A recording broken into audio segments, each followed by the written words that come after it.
അമ്മേ, ഈ സാരി എങ്ങനെയുണ്ടെന്ന് നോക്കിട്ട് പറഞ്ഞേ. ഓ, നല്ല ഭംഗിയുണ്ടല്ലോ മരുമോളെ. ഓ, അമ്മയ്ക്ക് ഇത് ഇഷ്ടായില്ലേ? അമ്മയ്ക്ക് വേണ്ടി ഞാൻ സ്നേഹത്തോടെ വാങ്ങിയതാ. അമ്മ ഇത് എന്തായാലും എടുക്കണം. എനിക്ക് വേണ്ടി വാങ്ങിയതാണോ മരുമകളെ? നല്ല ഭംഗിയുണ്ടല്ലോ.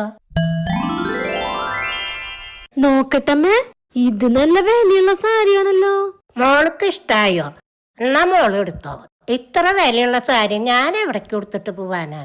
അല്ലെങ്കിൽ അമ്മ കൊടുത്താലും മോള് കൊടുത്താലും ഒരുപോലെയല്ലേ? ഇതുപോലെ നീയും നിന്റെ അമ്മായിമ്മയ്ക്ക് സാരി എടുത്തു കൊടുത്തോളാം. നല്ല സ്നേഹം ഉണ്ടാവുള്ളൂ. എന്റെ അമ്മ, ഞാനിതുപോലെ സാരിയൊക്കെ വാങ്ങി എന്റെ അമ്മായിമ്മയ്ക്ക് കൊടുക്കാറുള്ളതാ. അവര് നേരെ അതിർത്ത് അവരുടെ മോൾക്ക് കൊടുക്കും. അപ്പൊ ഞാൻ അമ്മായിമ്മയ്ക്ക് വാങ്ങിക്കൊടുക്കല് നിർത്തി. അമ്മ ഒന്ന് പറഞ്ഞേ, ഞാൻ ഇത്ര സ്നേഹത്തോടെ വാങ്ങിക്കൊടുക്കണ സാരി അവരതിർത്ത് മോൾക്ക് കൊടുത്തു കഴിഞ്ഞാ അതെനിക്ക് വിഷമാവില്ലേ? ആ,